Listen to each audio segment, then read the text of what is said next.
이 시간 최악이지만 감사합니다. 이 말씀으로 은혜를 나누자 하겠습니다. 두 마을이 있었습니다. 한 마을은 굉장히 불평을 너무나도 즐겨하던 마을이었습니다. 다른 마을은 감사만 하던 마을이었습니다. 불평하던 마을 사람들은 감사하지 못하고 늘 불평만 했습니다. 사계절 내내 불평만 했습니다. 봄에는 황사로 인해 먼지가 일어난다고 불평하고, 여름에는 덥다고 더워서 벌레가 생긴다고 해서 불평하고, 가을에는 낙엽이 없다고 해서 불평하고, 겨울에는 추워진다고 불평했습니다. 그래서 불평한 사람들은 좋은 일이 생겨도 잘못되지 않을까 하는 생각으로 걱정을 하면서 의심을 해왔습니다. 그래서 감사할 수 없는 채로 매 순간을 불평하면서 살아왔습니다. 그런데 감사하는 마을에서는 어떤 일이 일어나든지 늘 감사했습니다. 힘들어도 감사했습니다. 봄에는 아름다운 꽃향기로 인해서 감사했습니다. 여름에는 시원한 나무로 그늘이 생겨서 감사했습니다. 가을에는 추수한 열매를 수확할 수 있어서 감사했습니다. 겨울에는 나무가 하얗게 쌓인 눈을 보면서 감사했습니다. 한 번은 불평 마을 사람이 감사 마을에 놀러 온 적이 있었습니다. 불평 마을 사람은 감사 마을 사람들이 하는 것을 보고 깜짝 놀랄 수밖에 없었습니다. 불평 마을 사람은 감사 마을 사람들이 하는 것을 보고 배우려고 하는데 그게 잘 되지 않았습니다. 그래서 흉내만 내다가 저녁 때 집에 돌아갔습니다. 이 사람이 집에 갔을 때 가족들이 하루 왼종일 어디에 갔다 왔냐고 물어봤는데, 나 감사하는 마을에 갔다 왔어. 그 사람들 너무나도 이상해. 얻어먹을 게 하나도 없는데 감사만 하고 자빠져 있어. 이렇게 불평했다고 합니다. 여러분, 감사는요 행복해지는 연습이라는 것입니다. 그런데 불평은요 불행해지는 연습이라는 것입니다. 감사에는 수준이 있습니다.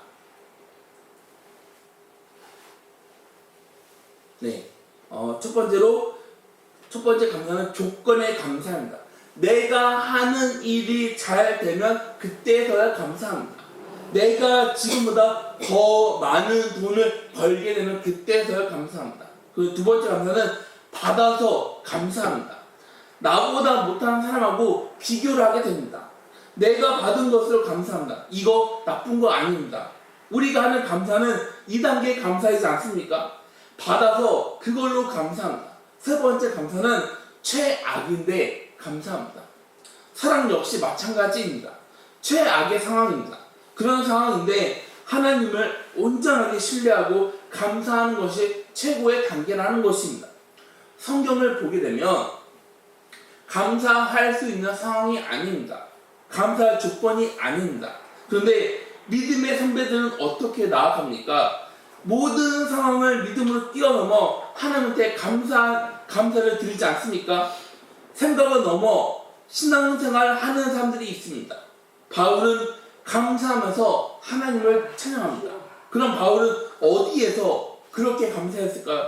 바로 감옥에서 그렇게 감사합니다. 바울은 감사 사항이 하나도 아닙니다. 바울은 죽기 전까지 얻어맞았습니다. 바울은 여기저기를 다쳤습니다. 바울은 아픈 상황입니다. 피가 흘렸습니다. 그런데 바울은 그런 상황 가운데서도 감사로 찬양을 합니다. 그랬더니 어떤 일이 벌어집니까? 기적이 일어나지 않습니까? 다니엘도 그렇지 않나요? 다니엘은 사자불에 던져지는 최악의 상황이었습니다. 그런데 다니엘은 그런 상황 가운데서도 감사합니다. 그리고 오늘 본문에 등장하는 욥 역시 감사 상황이 아닙니다. 하나님한테 최고의 감사를 드리지 않습니까? 우리는 어떻습니까? 우리는 감사가 익숙하지가 않습니다. 그럼 우리에게 최고의 감사를 보여주는 사람이 있습니다. 그 사람이 누구입니까? 바로 욥입니다. 그럼 욥은 어떤 사람일까요? 욥은 부자이면서 경건한 사람입니다. 우리는 욥이라고 부릅니다. 그런데 영어 성경에는 욥을 어떻게 부르냐면 욥이라고 부릅니다. 그런데 어떤 사람들은 잡이라고 부르면서 잡은 1입니다. 그런 성경을 모르는 사람들이 말하는 것입니다. 잡이 아닙니다. 욥입니다. 그럼 욥은 어떤 인물입니까? 어마어마한 고난을 겪었던 인물입니다. 욥은 성경 어디에 나옵니까? 에스더 뒤입니다. 시편 앞에 나옵니다. 그럼 우리 생각으로는 구약 중간 인물 정도 되겠다 이렇게 생각할 수 있는데, 사실 욥은 아브라함하고 같은 시대 인물이라는 것입니다. 욥은 BC 2000년 고대에 살아왔던 그런 인물입니다. 욥은 어마어마한 부자였습니다. 그런 욥이 하루아침에 모든 것을 다 잃어버렸습니다. 욥에게 있던 희망이 사라졌습니다. 그런 상황인데 욥의 친구들이 위로한다고 찾아오지 않습니까? 친구들이 처음에는 욥을 위로했습니다. 그런데 시간이 가면 갈수록 어떻게 합니까? 논쟁으로 이어지지 않나요? 그렇게 하다 나중에 한 명이 더 늘어나게 됩니다. 그렇게 하다 결론이 나지 않자 누가 결론을 내려줍니까? 바로 하나님께서 결론을 내려주십니다. 그게 욥기 전체 내용이지 않습니까? 그래서 우리가 욥기를 읽으면 이해가 됩니까? 아니요, 이해되지 않습니다. 그런데 앞부분을 보게 되면 우리는 욥기를 통해 교훈을 얻게 됩니다. 어떤 교훈입니까? 하나님이 볼 때 욥은 정직한 사람이라는 것입니다. 온전한 사람이라는 것입니다. 악에서 떠난 사람이라는 것입니다. 욥기 1장 1절 말씀 보면 우스 땅에 욥이라 불리는 사람이 있었는데 그 사람은 온전하고 정직하여 하나님을 경외하는 악에서 떠난 자입니다. 욥은 하나님을 경외했던 사람이라는 것입니다. 그리고 하나님이 욥을 뭐라고 말합니까? 온전한 사람이라고 말하지 않습니까? 욥은 엄청났던 부자였습니다. 욥기 1장 3절 말씀 보면 그의 소유물은 양이 7,000마리요 낙타가 3,000마리요 소가 500결이요 암나귀가 500마리이며 종도 많이 있었으니 이 사람은 동방 사람 중에 가장 훌륭한 자야. 700마리 양이 있으면 많다고 하는데 욥에게 양이 몇 마리가 있었습니까? 7,000마리가 있었습니다. 낙타는 3,000마리입니다. 소는 500결입니다. 암나귀는 500마리입니다. 엄청난 부자이지 않습니까? 이 동물들을 돌보려면 얼마나 넓은 땅이 있어야 되겠습니까? 그리고 이 동물들을 돌보는 종 얼마나 많이 있어야겠습니까? 욥은 부자였습니다. 한국식으로 표현하면 엄청난 돈을 가진 사람입니다. 서울 강남에 높은 빌딩을 수십 채 가진 사람입니다. 그리고 여기저기에 땅을 가진 부자입니다. 한마디로 뭡니까? 형이지 않나요? 형입니다. 우리는 나보다 실력이 좋으면 뭐라 말해요? 형이라고 말하지 않나요? 그럼 이것만 그럴까요? 아닙니다. 2절에 뭐라고 말합니까? 그에게 아들 7과 딸 3이 태어나니라. 욥에게는 10명의 자녀가 있었습니다. 그럼 이렇게 말하는 게 뭡니까? 자녀가 많고 돈이 많은 게 문제라고 하는 겁니까? 아닙니다. 자녀들의 영혼을 위해 힘을 썼던 영적인 아버지라는 것을 알 수 있게 되는 것입니다.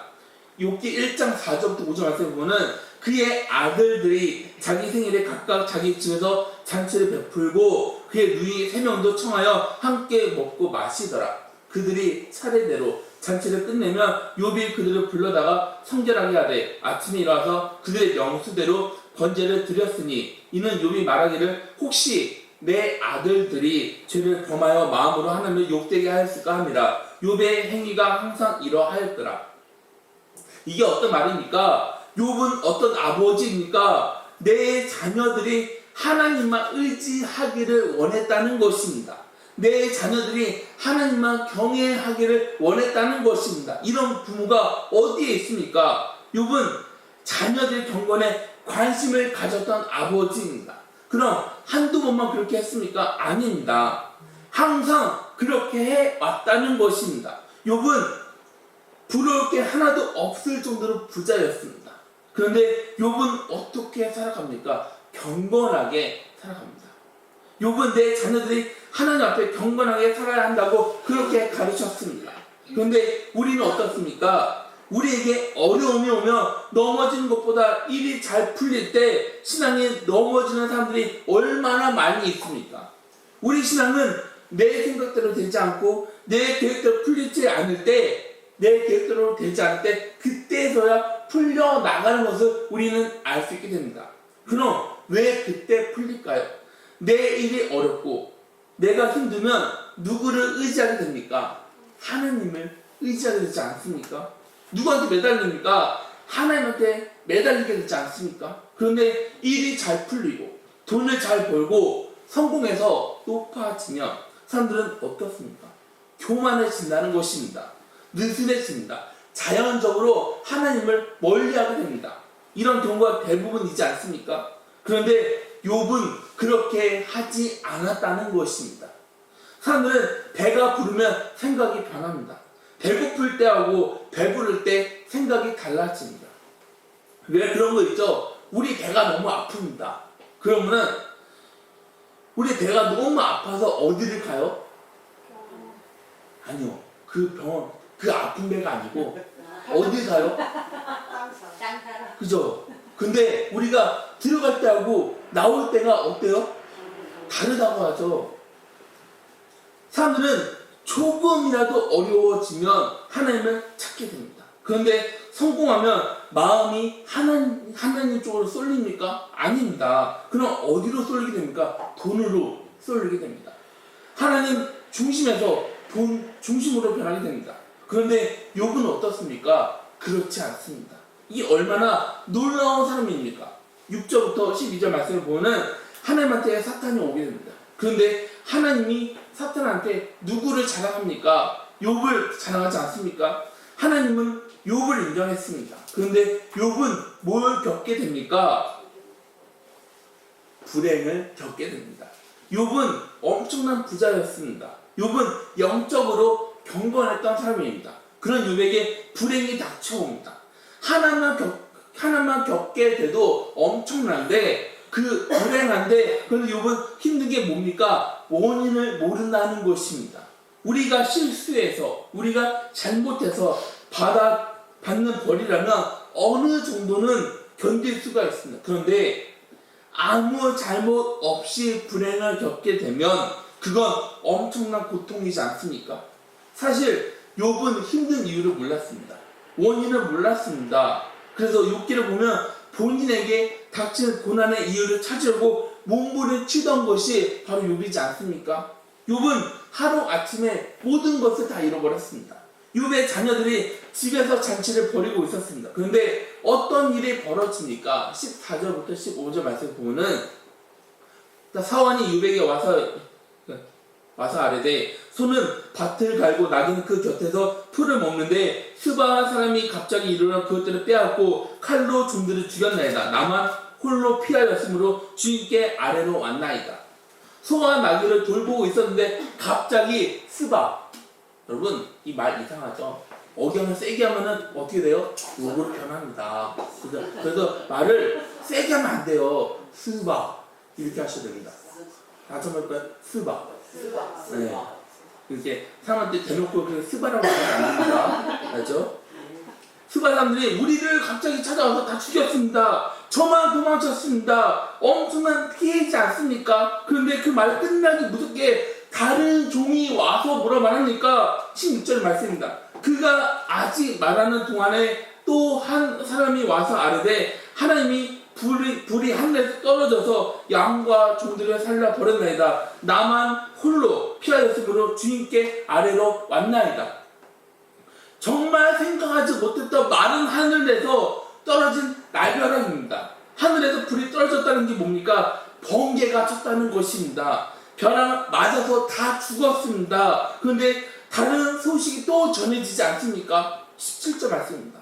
그가 아직 말하는 동안에 또 한 사람이 와서 아뢰되 갈대아 사람이 새 무리를 지어 갑자기 낙타에게 달려들어 그것을 빼앗으며 칼로 종들을 죽였나이다. 나만 홀로 피하였으므로 주인에게 아래로 왔나이다. 앞에 이야기만 들어도 넋이 나가는 상황입니다. 충격 그 자체이지 않습니까? 갈대아 사람들이 나타나서 가장 소중했던 재산 낙타 3,000마리를 빼앗아 갔습니다. 종들을 다 죽였습니다. 눈 깜짝할 사이에 일어났던 일입니다. 욥은 최고의 부자였는데 그 모든 것을 다 잃어버려서 거지로 변하게 됩니다. 그런데 이게 끝입니까? 아닙니다. 18절부터 19절 말씀 보면은 그가 아직 말하는 동안에 또 한 사람이 와서 아뢰되 주인의 자녀들이 그대의 아들 집에서 음식을 먹으며 포도주를 마시는데 거친 들에서 큰 바람이 와서 집 내 모퉁이를 치매 그 청년들 위에 무너짐으로 그들이 죽었나이다. 나만 홀로 피하였으므로 주님께 아뢰러 왔나이다 한지라. 이제는 더 없겠지, 아무도 없겠지 생각했는데 또 한 명이 와서 뭐라 말합니까? 자녀들이 맏아들 집에서 잔치를 벌여 음식을 먹고 있었는데 갑자기 들이닥친 강한 바람으로 인해 다 죽었습니다.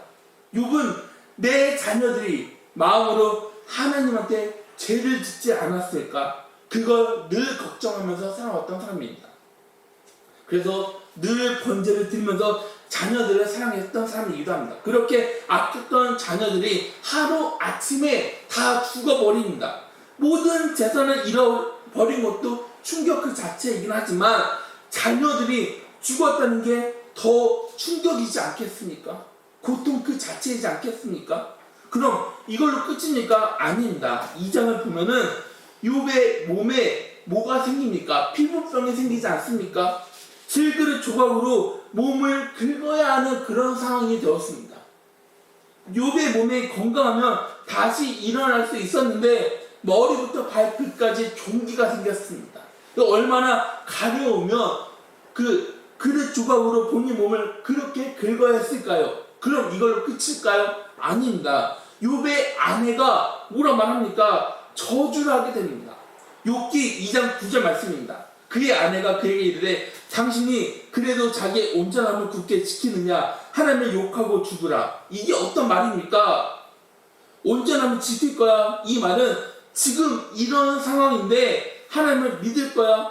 조금만 어려움이 생기면 우리는 어떻게 합니까? 하나님, 저한테 왜 이렇게 하는 겁니까? 하나님, 저는 하나님 필요 없습니다 하면서 하나님을 멀리하지 않습니까? 이거는 보통 일이 아닙니다. 불행 그 자체라는 것입니다. 그러자 아내가 욥한테 하는 말, 이런데도 당신은 하나님을 믿을 거야? 하나님을 차라리 하나님 욕하고 죽어! 이 얼마나 독한 말입니까? 하나님이 당신을 사랑하는데 어떻게 이런 일이 우리한테 일어날 수 있어? 하나님 믿지 마. 믿는 도끼에 당신 발끈 찍혔어. 이제 믿음을 버려. 하나님 욕하고 하나님을 저주하고 죽어. 가장 사랑했던 아내가 이런 비극적인 슬픔을 당한 남편한테 위로를 하는 것이 아니라 저주하는 말로 가장 힘들었지 않겠습니까? 그런데 욥은 어떻게 합니까? 이제 넘겨주세요. 욥은 최악인데 감사합니다. 하루 아침에 이 모든 일이 벌어져서 견딜 수가 없었습니다. 문제가 하나만 생기더라도 견딜 수 없는데 이 모든 것들이 하루 아침에 일어났습니다. 우리라면 어떻게 반응합니까? 반응할 수가 없습니다. 충격으로 쓰러지지 않겠습니까? 그런데 이런 상황에서 욥은 어떻게 합니까? 하나님한테 감사를 올려드립니다. 어떻게 그럴 수 있어? 제정신이야? 이렇게 생각할 수 있습니다. 그런데 정말 놀라운 믿음의 사람이지 않습니까? 그래서 야고보서를 보면 뭐라 말합니까? 욥의 인내를 배우라고 말합니다. 첫 번째 욥은 뭘 합니까? 넘겨주세요. 예배를 드립니다. 20절에 욥이 일어나 겉옷을 찢고 머리털로 밀고 땅에 엎드려 예배하며, 이때 사람들은 슬프고 괴로운 일을 당하면 겉옷을 찢고 머리털을 믿었습니다. 욥은 지금 엄청난 슬픔에 빠졌다는 것을 본인의 겉옷을 찢고 머리를 밀었습니다. 슬픈 일을 당하면 슬픔을 표현합니다. 이거는 죄가 아닙니다. 믿음의 조상 아브라함도 아내 사레가 죽었을 때 울었습니다. 사랑하는 사람이 이 세상을 떠나갈 때 나는 믿음으로 버틴다고 울지 않습니다. 가만히 있으면 우리는 그 사람 어떻게 봅니까? 와, 저 사람 믿음 장난 아니다. 이렇게 하는데 이렇게 봐요? 아닙니다. 아브라함도 사라가 죽었을 때 울었습니다. 슬플 때 우는 것은 당연한 것입니다. 다만 믿지 않는 사람처럼 소망이 없어 무너지는 것이 바로 문제라는 것입니다.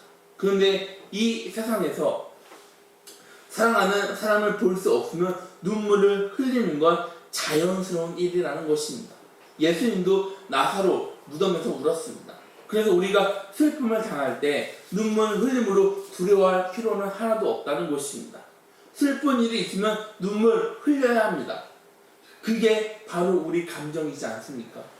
어쩌면 눈물이라는 것은 하나님이 우리에게 준 선물이기도 합니다. 그런데 슬픔으로 끝나면 안 됩니다. 눈물을 흘리고 무너지면 안 됩니다. 욥은 슬픔을 당했지만 어떻게 해요? 엎드려서 예배를 드렸습니다. 예배는 경배입니다. 예배는 하나님 앞에 엎드리는 것입니다. 슬픔의 자리에서 깊은 밤을 만난 욥은 좌절하지 않았습니다. 하나님 앞으로 나아갑니다. 슬펐지만 예배의 자리로 나아갑니다. 욥은 하나님에게 최고의 감사를 올려드릴 수 있었습니다. 두 번째로 넘겨주세요. 욥은 넘겨주세요. PPT 중요.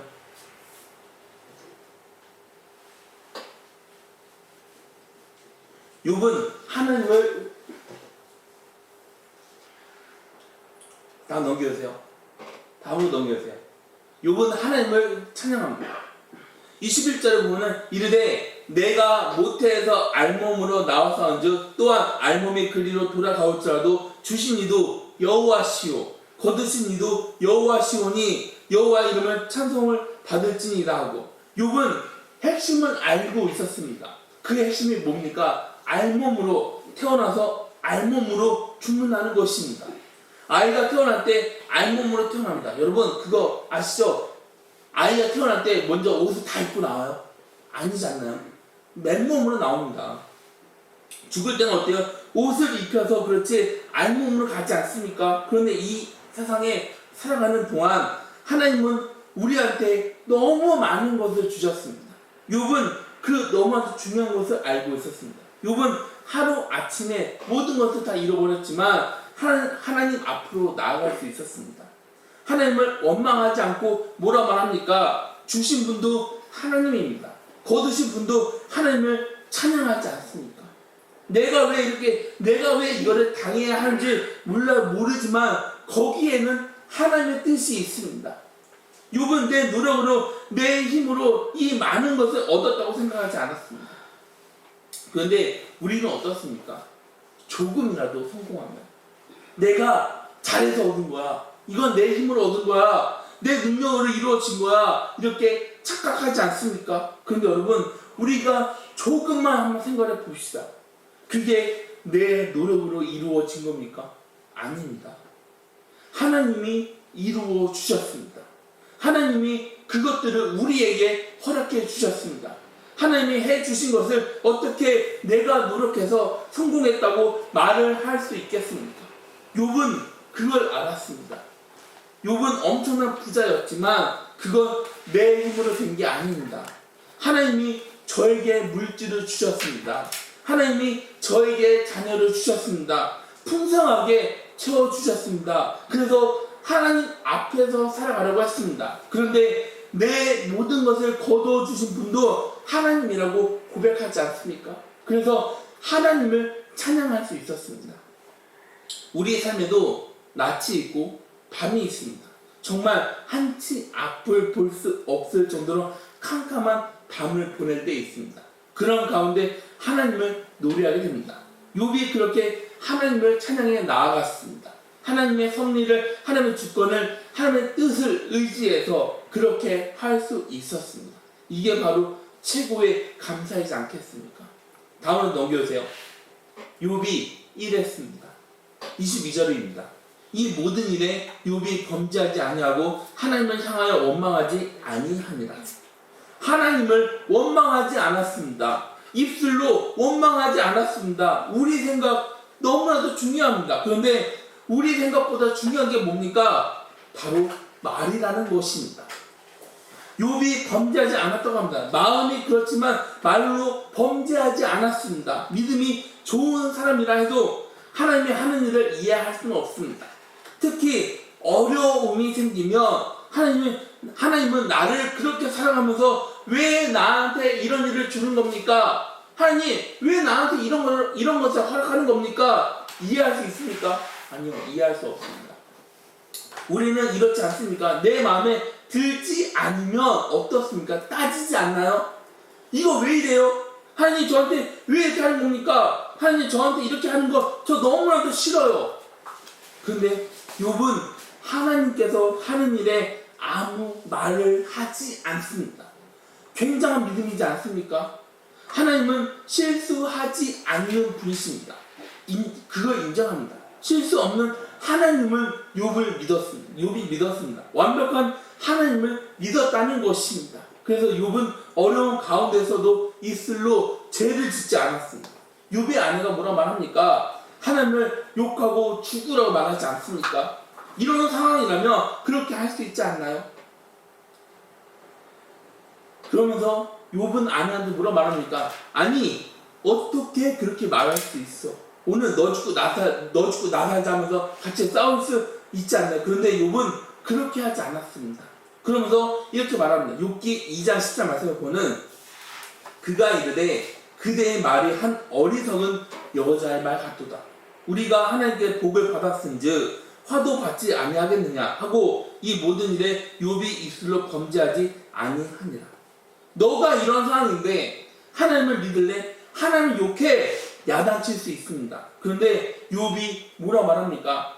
어리석은 여자라고 하지 않나요? 했어요? 아닙니다. 그럼 뭐라고 해요? 그대의 말이 한 어리석은 여자의 말 같도다.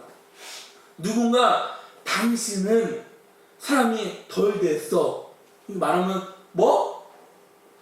몇 살 잡고 너 죽고 나 살지 이거 있지 않나요? 근데 당신 나쁜 사람이 이렇게 말하면 우리는 그 사람을 멀리하지 않습니까? 그런데 욥은 뭐라고 해요? 어리석다. 그게 아니라 당신의 말은 어리석은 여자가 한 말 같다. 이 얼마나 놀라운 관점을 하는 말입니까? 우리라면 당연히 화를 내지 않나요? 화를 내는 게 당연합니다. 왜 그렇게 못됐나? 왜 그런 나쁘냐? 그게 아닙니다. 그럼요, 방금 한 말은 아닌 것 같아. 욥의 아내는 무너졌습니다. 욥의 아내는 믿음의 사람인지 모르겠습니다. 욥의 아내는 무너졌습니다. 그런데 욥은 어때요? 무너지지 않았습니다. 욥의 아내는 변했습니다. 그런데 욥은 변하지 않았습니다. 얼마든지 하나님을 원망할 수 있는 그런 상황입니다. 얼마든지 불평할 수 있는 그런 상황입니다. 그런 상황인데 욥은 입술로 죄를 짓지 않았습니다. 사실 여러분 뭐가 가장 쉬워요? 뭐가 가장 쉬워요?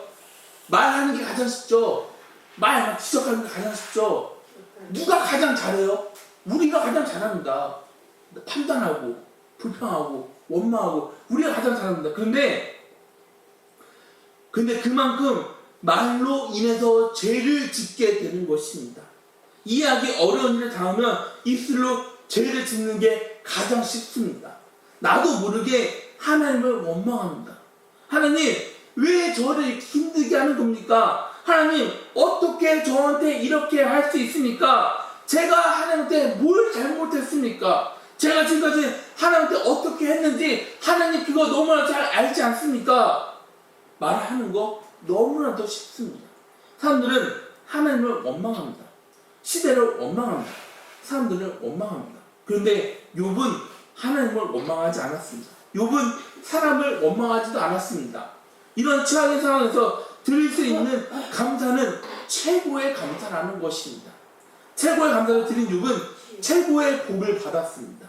물론 잃어버린 자녀, 아픔 없어지지 않습니다. 평생을 갔을 것입니다. 그런데 하나님은 욥에게 전보다 배로 채워주지 않았습니까? 자녀들의 복을 다시 받았습니다. 욥은 최악의 상황이었습니다. 그런 상황에서 욥은 다른 것을 한 게 아니라 감사했습니다.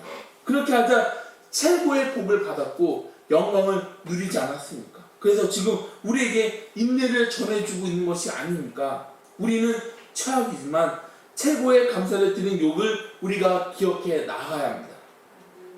최악의 상황에서도 하나님께 감사를 드린 사람 욥 말고 또 있습니다. 그 사람들이 누구입니까? 바로 청교도 사람들이라는 것입니다. 그 사람들은 미국이라는 땅에 도착해서 하나님에게 감사를 올려드렸습니다. 그 예배가 오늘까지 전해져서 내려오는 추수감사 주일입니다. 이 청교도 사람들은 7가지 감사 조건을 하나님한테 감사했습니다. 첫 번째, 180톤 되는 작은 배지만 그 배를 우리에게 주셔서 감사합니다. 두 번째, 평균 2마일로 항해했지만 117일 동안 전진할 수 있도록 인도해 주셔서 감사합니다. 세 번째, 항해 가운데 사람이 죽었지만 아이가 태어나게 해줘서 감사합니다. 네 번째로, 폭풍으로 돛이 부러졌지만 배가 망가지지 않아서 감사했습니다. 다섯 번째, 여자들 몇 명이 파도에 휩쓸렸지만 구할 수 있게 해줘서 감사합니다. 여섯 번째, 원주민들의 방해로 착륙하지 못해 한 달을 바다에서 지냈지만 결국 원주민들이 살아가는 곳에 착륙할 수 있도록 인도해 주셔서 감사합니다. 일곱 번째, 고통스러운 3개월 항해 가운데 한 명도 돌아가는 사람이 없어서 감사했습니다. 오늘은 추수감사주일입니다. 미국에서 추수감사주일을 이렇게 말합니다. 땡스기빙. 이 땡스기빙은 두 단어입니다. 땡스하고 기빙입니다. 이 말은 한국말로 감사를 드립니다. 한국말로 요약하면 감사함으로 드립니다. 우리는 하나님에게 얼마나 감사하면서 살아가고 있습니까? 여러분, 상황이 좋아서 감사하는 게 아닙니다. 그게 아니면 상황이 좋지 않지만 그래도 감사합니다. 여러분 어떤 감사를 올려드리고 계십니까? 땡스 기빙입니다. 감사는 있는데 드림이 없습니까? 그게 아니면 다 없습니까? 우리는 하나님을 믿는 사람들이라는 것입니다. 그럼 어떤 상황에서도 감사할 수 있는 능력을 받은 사람이라는 것입니다. 걱정이 아닙니다. 걱정으로 두려워하지 않습니다. 왜냐하면 전능하신 하나님, 창조주이신 하나님이 살아서 역사해 주신 주님이 우리와 늘 함께 해 주십니다. 우리와 변함없이 함께 해 주십니다. 그래서 우리는 주님 감사합니다 이렇게 고백할 때 주님의 사랑의 능력을 체험할 수 있게 되는 것입니다. 하나님은 우리 모든 상황들을 다 알고 계십니다. 나보다 나를 더 정확하게 알고 계십니다. 나는 나를 볼 수 없지만 저기에 어떤 일이 벌어지고 있는지 주님께서는 이미 다 알고 계십니다. 우리를 향한 최고의 계획, 목적을 가지고 계십니다. 그리고 그걸 이루려고 우리와 늘 동행해 주시는 게 아니겠습니까? 그래서 우리는 최악의 상황 가운데서도 기뻐하면서 감사할 수가 있게 된다는 것입니다. 바로 그 순간이 우리 삶에서 최고의 감사를 드릴 수 있는 최고의 기회가 된다는 것입니다. 바로 그 순간이 우리 삶의 최고이지 않겠습니까? 우리는 연약합니다. 우리는 한계는 분명합니다. 그래서 우리는 넘어지는 것이 아니겠습니까? 그런데 우리는 넘어지지만 주님은 우리를 향해 손을 내밀어 주십니다. 그래서 욥이 어떤 고백을 합니까? 욥기 23장 10절 말씀입니다. 그러나 내가 가는 길은 그가 아시나니 그가 나를 단련하신 후에는 내가 정금같이 되어 나오리라. 우리가 감사하면서 살아갑시다. 여러분, 우리가 불평이 아니라 원망이 아니라 우리가 누구 탓을 하는 것이 아니라 우리가 그렇게 말하는 것이 아니라 우리는 감사를 하면서 살아갑시다.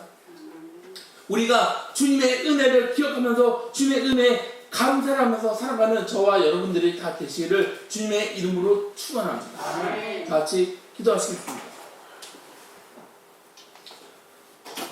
사랑의 말씀 주님, 아버지, 우리는 우리에게 조금이라도 어려움, 우리에게 조금이라도 손해가 오면 우리는 원망을 하게 됐습니다. 우리는 불평을 하면서 살아왔습니다. 그런데 주님, 원망하고 불평하는 것이 아니라 주님, 우리는 그런 상황 가운데서도 하나님 감사합니다.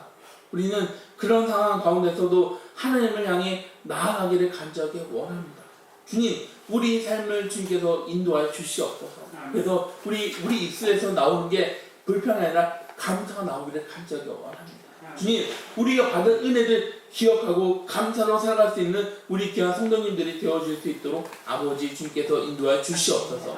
예수님의 이름으로 기도드렸습니다. 아멘.